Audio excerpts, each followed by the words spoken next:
Hello everyone, we are doing force and pressure chapter of class 8. In last video we have already discussed about the definition of force and what are the effect of force. In this video we will talk about types of force. So if we see types of force is basically are of two types. That is your contact and non-contact force. Contact and non-contact force. Right? So in this video we will first talk about contact force. Contact हमें नाम से ही पता चल रहा है कि दो चीज़ आपस में कॉन्टैक्ट में होनी चाहिए तभी कॉन्टैक्ट फोर्स जो है वो अप्लाई होता है. जैसे कि अगर हम डेफिनेशन देखें, when the source of force is directly और indirectly in contact with the object the force is called contact force. यानी जो फोर्स का सोर्स है वो ऑब्जेक्ट के डायरेक्टली या इनडायरेक्टली कॉन्टैक्ट में हो तभी उस फोर्स को हम क्या बोलेंगे, कॉन्टैक्ट फोर्स.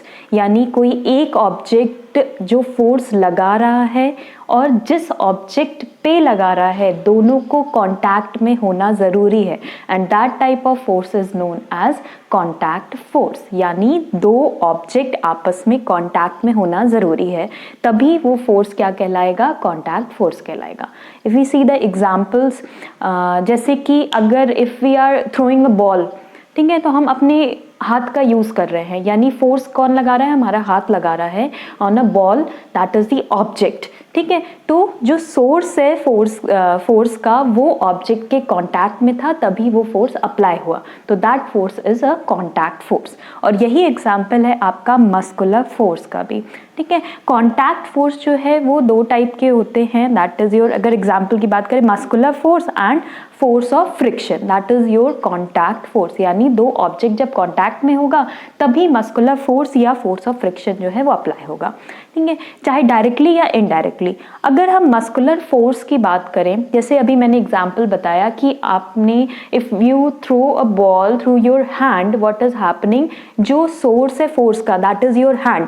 ठीक है, वो हम क्या यूज कर रहे हैं, अपना मसल्स के यूज कर रहे हैं. That is our muscular force is using on that ball, that is the object जिसपे कि हमने वो फोर्स लगाया. ठीक है, तो that is your muscular force. और ये एग्जाम्पल हुआ आपका डायरेक्ट कॉन्टैक्ट का. अगर हम इनडायरेक्ट कॉन्टैक्ट की बात करें तो if we are using bat और something else to hit the ball, ठीक है, बैट का हम अगर यूज करेंगे to hit the ball, that is your indirect force applying through our muscular force. ठीक है, तो ये एग्जाम्पल हो गया. यानी मस्कुलर फोर्स भी जो है वो हम डायरेक्टली लगा सकते हैं बाय यूजिंग आवर हैंड और इनडायरेक्टली लगा सकते हैं कोई भी ऑब्जेक्ट का यूज करके. ठीक है, या तो हम डायरेक्ट बॉल को अपने हाथ से थ्रो करें या फिर बैट का यूज करके अगर थ्रो करें. ठीक है, तो दैट इज योर डायरेक्ट और indirect force, but that should be in contact. यानी कि आप हाथ से अगर बॉल फेंक रहे हो तो भी बॉल आपके हाथ के कॉन्टैक्ट में है. आप बैट का यूज कर रहे हो तो बॉल जो है वो बैट के कॉन्टैक्ट में आएगी तभी हम उस पर फोर्स लगा सकते हैं. तो that is your direct and indirect force which is applying through your muscular force. और क्या एग्जाम्पल हो सकता है मस्कुलर फोर्स का, अगर आप कोई बकेट जो है वो अपने हाथ से पिक कर रहे हो या फिर हम रोप का यूज़ करके बकेट को अगर लिफ्ट करते हैं तो दैट इज़ ऑल्सो डायरेक्ट और इनडायरेक्ट मस्कुलर फोर्स. ठीक है, हम जो है वो काफ़ी एनिमल्स का भी यूज़ करते हैं, एनिमल्स के मस्कुलर फोर्स का भी यूज़ करते हैं. जैसे कि यू नो टू लिफ्ट दी और to move any object from one place to another we use different animals like donkey, camels, bullock cart. ठीक है, तो हम क्या करते हैं, डिफरेंट एनिमल्स के भी मस्कुलर फोर्स का यूज करते हैं to perform a certain activity. तो that all are the example of muscular force. अगर हम सेकेंड कॉन्टैक्ट फोर्स की बात करें, that is your force of friction. Force of friction क्या होता है, जैसे कोई बॉल ग्राउंड पे मूव कर रही है और वो क्या होता है, gradually that will slow down and after some time it will stop.